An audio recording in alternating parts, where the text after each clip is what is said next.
이 시간 같이 보실 하나님 말씀은 예레미야 애가 3장 말씀입니다. 예레미야 애가 3장 말씀인데 3장 33절 한 절만 같이 오늘도 두 번 반복해서 읽어보겠습니다. 예레미야 애가 3장 33절, 주보에도 있고 화면에도 있습니다. 같이 읽겠습니다. 3장 33절 시작. 주께서 인생으로 고생하게 하시며 근심하게 하심은 본심이 아니시로다. 한 번 더 시작. 주께서 인생으로 고생하게 하시며 근심하게 하심은 본심이 아니시로다. 아멘. 본 말씀을 통해서 하나님의 본심이라는 제목으로 말씀을 증거하도록 하겠습니다. 우리가 오늘 요즘 말씀 읽었지만 하나님께서 우리 인생들로 하여금 고생하며 근심하게 하는 것이 하나님의 본심이 아니다. 그러면 우리의 마음속에 어떤 질문이 생깁니다. 그러면 하나님의 본심은 무엇인가요? 하나님께서 우리를 향하신 진짜 마음은 무엇인가요? 라는 이런 물음이 생기게 되죠. 오늘 거기에 대해서 말씀을 증거하도록 하겠습니다. 이 예레미야 애가는 상당히 재밌다고 해야 되나요? 구조가 상당히 특이합니다. 총 5장으로 되어 있는데 1장, 2장은 22절까지 있어요. 그리고 4장, 5장도 22절까지 있어요. 그러니까 22, 그 다음에 3장은 66절까지 있어요. 그리고 또 4장은 22절, 5장도 22절. 그러면 구조가 어떻게 되죠? 22, 66, 22 이렇게 돼 있어요. 그러면은 이거를 반으로 쫙 쪼개면은 3장에 있는 66절을 반으로 딱 쪼개면은 몇이 되죠? 66을 반으로 딱 쪼개 33이 되죠. 그래서 하나님께서 이 예레미야 애가를 통해서 우리에게 정말 알려주고자 하는 핵심이 무엇인가? 오늘 요절에 3장 33절 이게 딱 반이에요.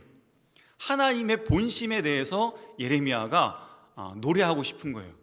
예레미야 애가는 말 그대로 애가 슬픈 노래예요. 남쪽 유다가 예언을 한 대로 진짜 멸망을 했습니다. 바벨론에 의해서 전쟁이 일어나가지고 많은 사람들이 죽고 정말 내가 사랑했던 가족들이 눈앞에서 다 죽고 폐허가 되고 아름다웠던 성전이 다 무너지고 전쟁으로 인해서 완전히 다 끝난 것 같은 그런 폐허 속에서 예레미야가 눈물을 흘리면서 시를 지었어요.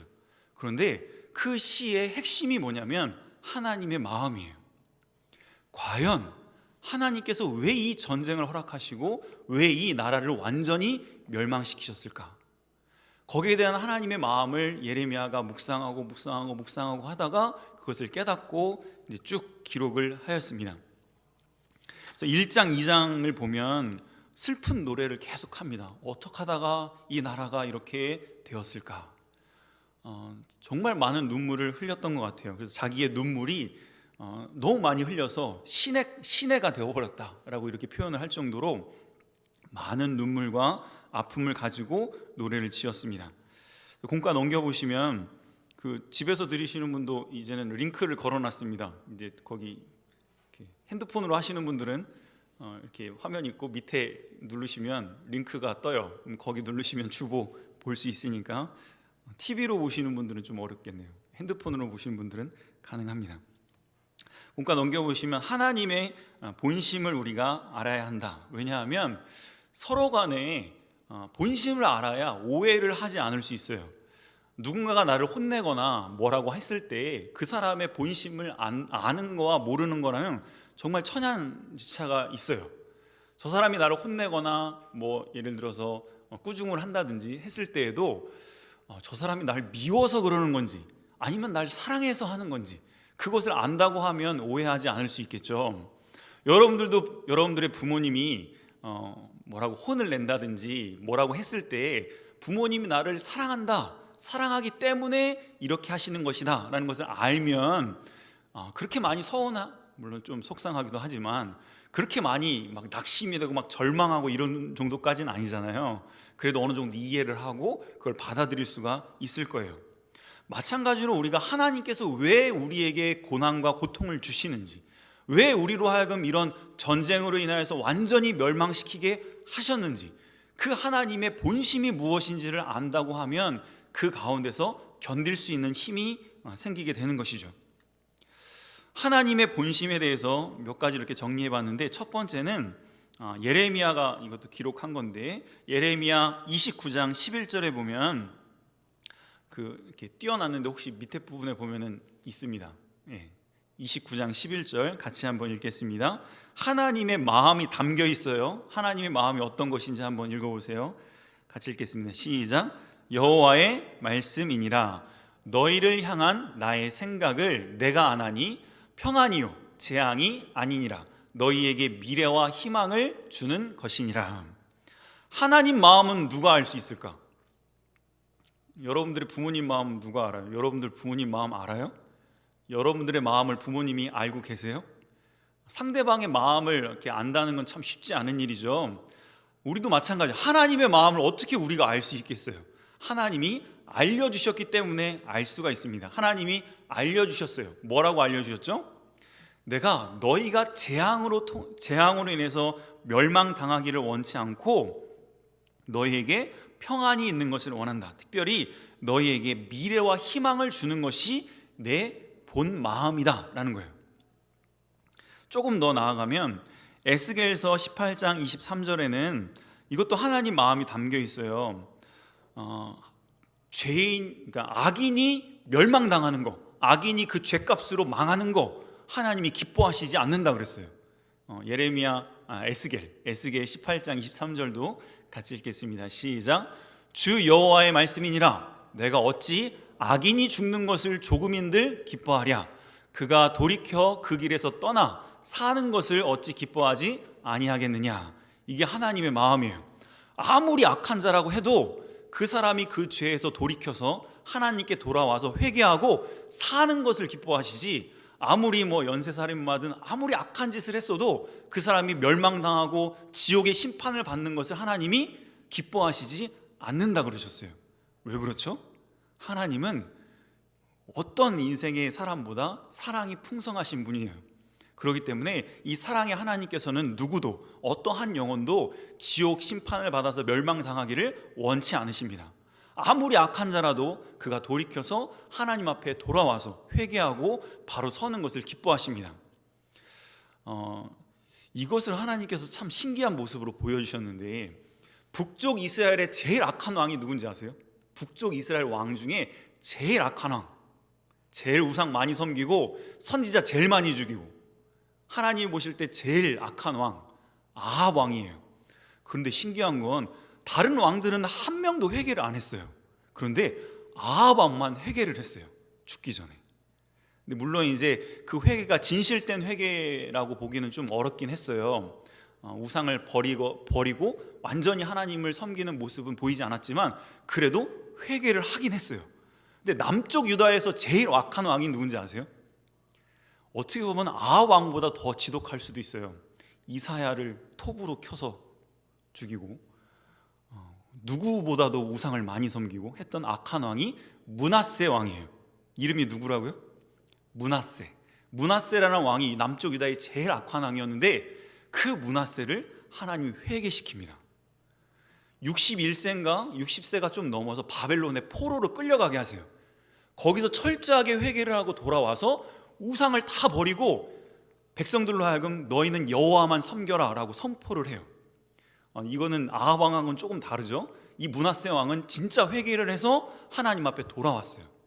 하나님은 아무리 악한 왕이라고 해도, 악한 사람이라고 해도 그 사람이 회개하고 하나님 앞에 돌아와서 사는 것을 기뻐하신다라는 것을 그 므낫세 왕의 삶의 모습을 통해서 우리에게 보여주고 있습니다.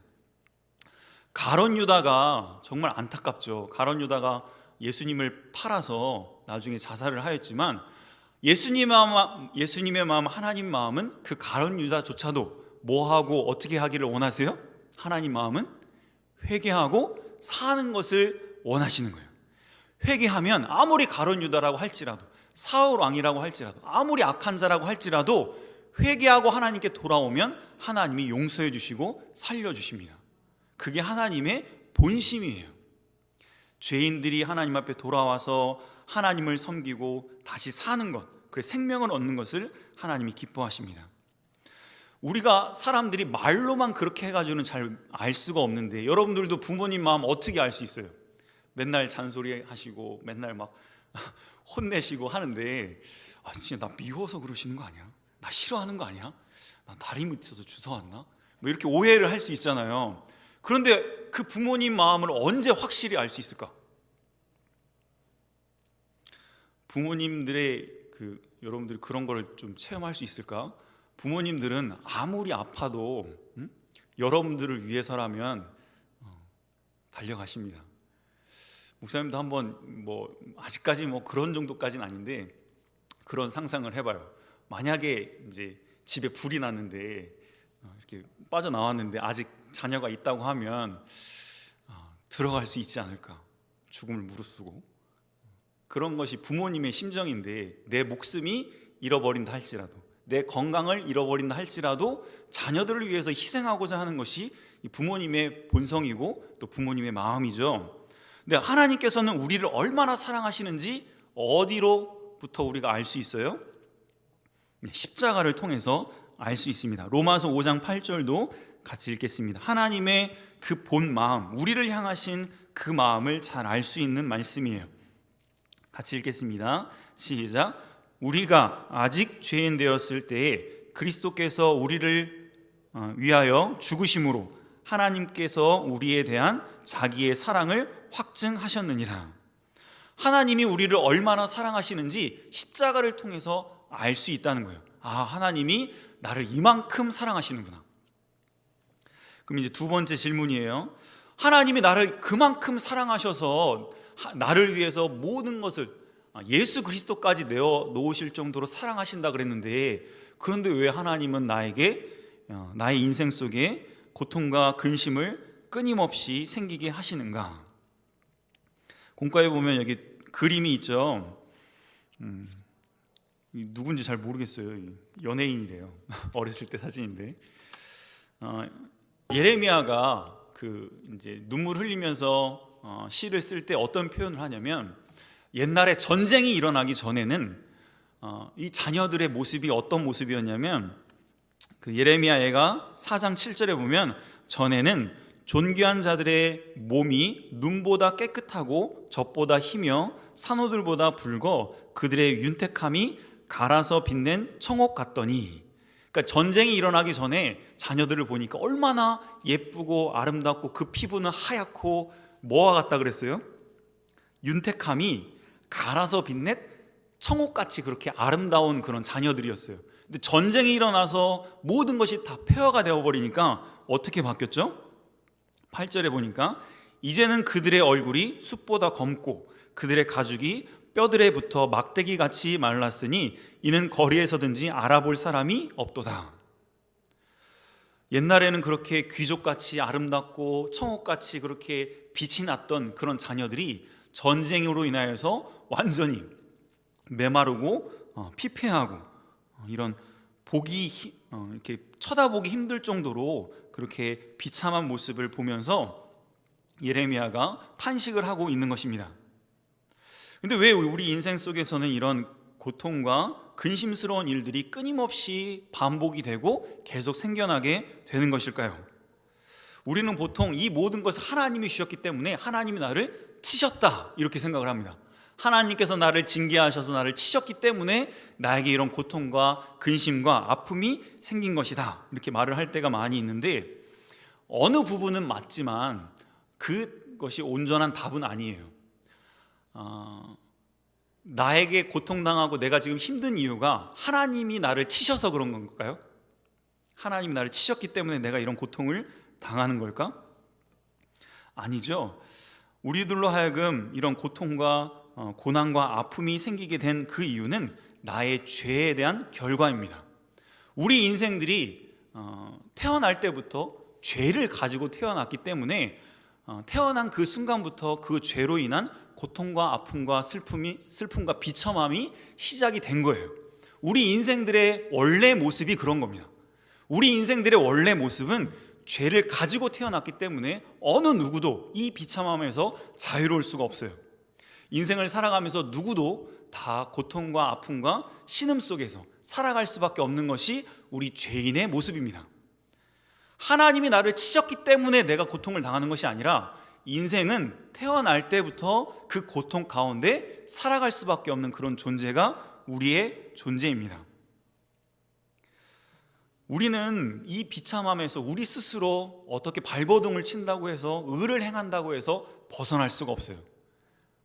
유일한 방법은 딱 한 가지밖에 없어요. 어떻게 해주시는 거죠? 하나님이 우리를 건져주셔야 돼요. 하나님이 너는 내 거다, 그러니까 아무도 못 건드려 라고 하면서 하나님이 우리를 딱 안아주셔야 돼요.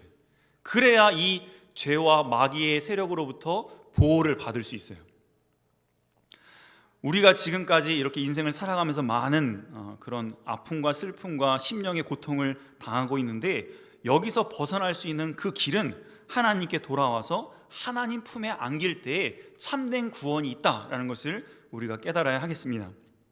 그래서 고통과 근심을 통해서 우리는 이 더 이상 세상 것을 의지하지 않고, 내가 세상만을 바라보고 세상으로 인해서 만족을 얻으려고 가봤더니 이것이 오히려 나를 더 괴롭게 하고 허무하게 하는구나, 그걸 깨닫고 나에게는 오직 하나님밖에 없다라는 것을 발견해서 하나님을 온전히 바라보고 하나님의 말씀을 신뢰하고 따르게 하기 위해서 우리에게 어떤 근심이나 고통을 내버려 두시는 것이죠.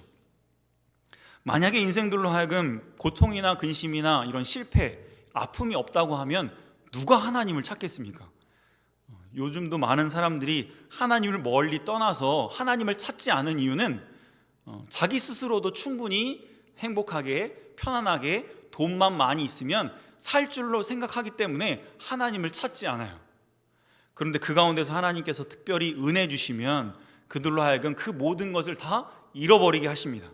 돈도 잊어버리고 건강도 잊어버리고 모든 것을 다 잃었을 때에 인생이 이렇게 비참하구나, 내가 이렇게 살아서 무엇을 하는가, 나는 도대체 왜 사는가, 거기까지 바닥까지 내려간 다음에 이제 하나님을 바라보게 됩니다. 이스라엘 백성들도 이렇게 포로 생활하면서 모든 것을 잃어버렸을 때 그때서야 예루살렘을 향하여서 내가 그때 하나님께 예배드렸을 때가 너무나 좋았는데 라고 하면서 하나님을 바라보게 되는 것이죠. 여러분들은 하나님 마음을 조금 이렇게 느낄 수가 있겠어요? 왜 나에게 이런 고난과 고통을 걷어가지 않으시고 그 아픔과 고통 가운데 그냥 내버려 두실까? 도대체 언제까지 저를 이렇게 아프게 하시겠습니까? 라고 질문을 할 수 있겠지만 하나님의 본심이 뭐라고요? 그 가운데서 낙심하고 절망하고 죽는 것을 원하지 않으세요. 그 가운데서 하나님을 찾고 살기를 원하시는 거예요. 그래서 말씀도 주시고, 도저히 안 돼, 힘이 착 쳐져가지고 기도도 못하고 막 모든 것을 포기했을 때는 나를 위해서 기도할 수 있는 사람도 붙여주십니다. 참 신기한 거예요. 누군가가 나를 보면서 되게 불쌍한 마음이 들게 하셔. 그래서 나를 위해서 기도를 하게 만들어 주셔, 내가 기도하지 못하면.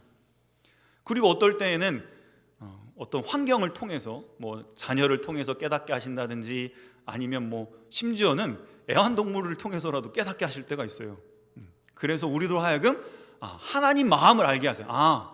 하나님 마음이 이런 거구나, 하나님이 이런 마음을 나에게 가지고 계시는구나 라는 것을 알게 해주시는 거예요. 그래서 우리로 하여금 하나님을 다시 찾고 회개하게 해주셔서 우리로 하여금 다시금 일어설 수 있게 해주시는 하나님의 그 마음을 우리가 알아야 하겠습니다. 그럼 마지막으로 이렇게 돌려보세요. 주보를 돌려보시면 하나님의 본심을 이렇게 정말 아는 사람은 어떤 삶을 살아야 할까요? 예레미야 애가를 보면 정말 이 예레미야는 이 문장력이 대단하다라는 생각이 들어요. 어떻게 표현하고 있냐면 29절에 보면 입술을 땅에 티끌에 댈지어다 이렇게 표현을 하고 있어요. 자, 입술을 땅에 흙먼지에 대라 라는 것은 무슨 뜻일까? 생각을 해보세요. 왜 이렇게 표현을 했을까요? 내 입술을 땅에 티끌에 댈지어다. 자, 우리의 신체에서 죄를 제일 많이 짓는 곳이 어딜까요? 우리 신체에서 죄를 제일 많이 짓는 곳 입술이야. 그래서 이제 그 이사야도 나는 입술이 부정한 자다라고 하면서 저는 그걸 할 수 없습니다 막 이랬었는데, 그만큼 우리가 이 입으로 죄를 많이 짓는데, 이 입술을 땅에 티끌에 댄다는 것은 내가 지금 당하는 이 모든 고난의 원인이 내 죄 때문입니다 라는 것을 고백하고 입술을 땅에 대면서 회개를 하는 모습을 이렇게 표현을 한 것입니다. 제가 이 고난을 당할 만한, 당해야 마땅한 그런 죄인입니다. 하나님을 원망불평하는 게 아니고, 저는 죄가 없는데 제가 잘못한 게 뭐 있습니까? 전 하나님 잘 섬기고 믿음 잘 지키고 나름대로 예배도 잘 드렸는데 왜 나에게 이런 고난을 주십니까? 이렇게 따지는 게 아니라, 저는 이 고통과 아픔을 당할 만한, 당해 마땅한 그런 죄인입니다라는 것을 인정하고 자기 입술을 땅에 대는 거예요. 그리고 30절에 보면 더 이렇게 표현이 구체적이죠. 자기를 치는 자에게 뺨을 갖다 대라라는 거예요. 누가 나를 치면 어떻게 해요? 보통 여러분들 누가 만약에 뺨을 때렸어요. 그럼 어떻게 할 거야? 다시 뺨을 갖다 대요? 그런 사람은 없겠죠. 그런데 왜 이렇게 하라고 그랬냐면, 누가 나를 뺨으로 쳤어. 이것도 하나님의 뜻으로 받아들이는 거예요. 아, 저 사람이 나를 왜 칠까? 왜 치는 거죠? 저 사람이 나를 왜 치는 거예요? 그냥 치는 거예요? 아니에요. 내 죄 때문에. 그걸 인정하는 거예요. 여러분들 주변에 친구들이나 아니면 누군가가 말로 칠 수도 있잖아요. 말로, 뭐 손으로 치는 것보다도 말로 나에게 상처 주거나 아픔을 줄 때도 있는데, 그때에도 그것을 마땅하다고 받아들이는 거예요.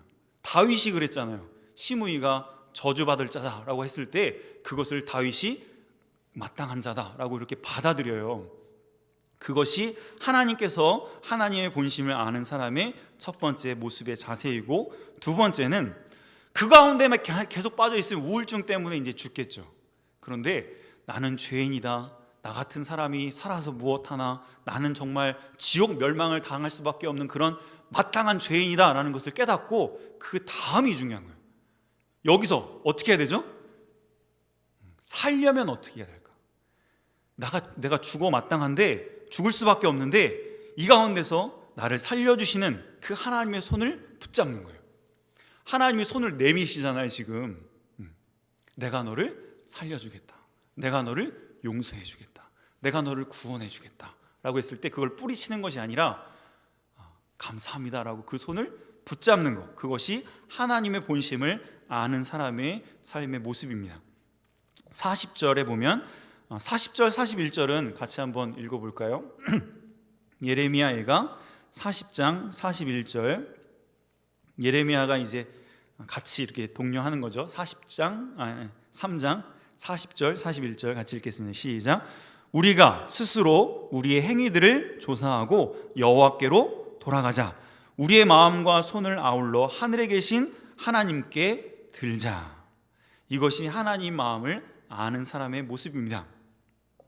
여러분, 부모님들이 여러분들을 사랑해서 어떨 때는 책망할 때도 있고 어떨 때는 혼낼 때도 있는데, 그렇다고 해서 가출하면은 그럼 부모님의 마음을 완전 더 속상하게 만들고 하는 거죠. 오히려 그 가운데서 이제 잘못을 인정하고 제가 앞으로 열심히 하겠습니다, 이렇게 뭔가 긍정적인 그런 메시지를 하면서 용서를 구하면 어느 부모님이 그것을 내치겠습니까? 우리 하나님께서도 우리가 이런 행위 가운데서 돌아온, 하나님 제가 입술로 죄를 많이 지었습니다, 하나님 제가 하나님을 사랑한다 하면서도 그 사랑하는 자로서의 삶을 살지 못했습니다라고 그 마음을 돌이켜서 하나님께 손을 들고 마음을 드리면 우리 주님께서 기뻐하시고 용서하시고 성령의 크신 은혜로 다시 회복시켜 주시는 것이죠. 여기만 같이 읽고 마치도록 하겠습니다. 공과에 보시면 맨 마지막 세 번째, 하나님의 본심을 아는 사람은 이렇게 살아야 돼요. 같이 읽읍시다. 시작. 우선 고통 속에서도 감사하는 삶을 살고 끝까지 견디고 소망과 꿈을 가지고 긍정적이고 활기찬 삶을 살아야 된다. 하나님은 여러분들이 우울 모드로 사는 거 원치 않으세요.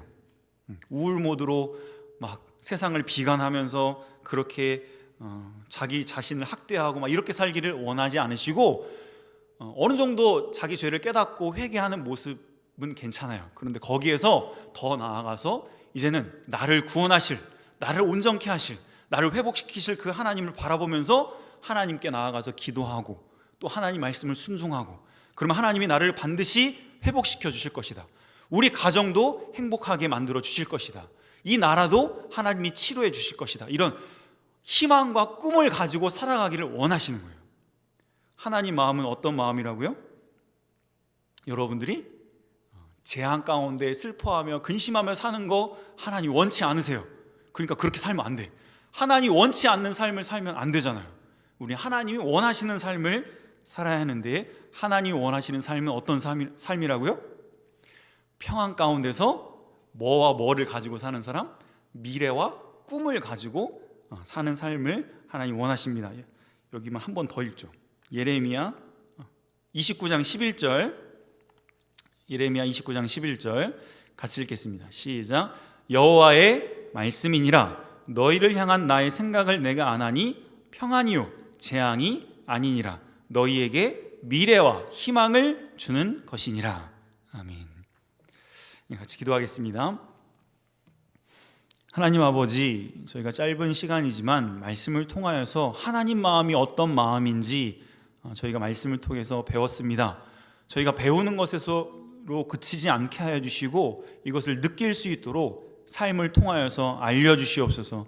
하나님이 우리를 얼마나 사랑하시는지, 하나님이 진정으로 원하는 삶의 모습이 무엇인지를 깨닫게 하여 주시고 그것을 절절하게 느끼게 하여 주셔서 우리 학생들의 삶 가운데서 하나님이 원하시는 그런 소망과 꿈을 가지고 긍정적이고 활기찬 인생을 살아가서 하나님 마음을 기쁘게 하고 잘하였다, 착하고 충성된 종이라고 칭찬받을 수 있는 우리 학생들의 삶의 모습이 될 수 있도록 은혜를 더하여 주시옵소서. 아무리 우리에게 재앙과 힘겨운 고통과 아픔이 있다 할지라도 그 가운데서 절망하거나 낙심하거나 포기하는 인생이 되지 않게 하여 주시고, 하나님께서는 사랑과 긍휼이 풍성하셔서 아무리 그런 심판과 저주 가운데서도 하나님 앞에 회개하고 돌아와서 하나님 품 안에 안겨서 참된 평안을 얻고 삶을 이겨내서 마침내 승리하여 하나님께 영광 돌리는 그런 멋있는 삶을 살기를 원하시오니, 하나님의 이 마음을 우리 학생들이 깊이 깨달아서 어렸을 때부터 하나님 마음을 기쁘게 하는 그런 삶을 살아갈 수 있도록, 잘 훈련될 수 있도록 은혜를 더하여 주시옵소서. 우리 선생님들에게도 은혜 베풀어 주셔서 이 하나님의 마음을 우리 학생들에게 잘 증거할 때에 피차간에 하나님의 그 마음을 깨닫고 은혜 받고 힘을 얻을 수 있는 저희 중고등부 다 될 수 있도록 은혜를 더하여 주시옵소서. 온라인으로 예배하는 우리 모든 학생들과 부모님들에게도 은혜 베풀어 주셔서 서로의 그 본심을 서로 알게 해주셔서 더 이상 오해하거나 속상함이 없이 서로 얼마나 사랑하는지 깨닫게 하여 주시고 그 사랑 안에서 정말 행복한 믿음의 가정들 다 세워줄 수 있도록 은혜를 더하여 주시옵소서. 감사하며 예수님의 이름으로 기도하옵나이다. 아멘.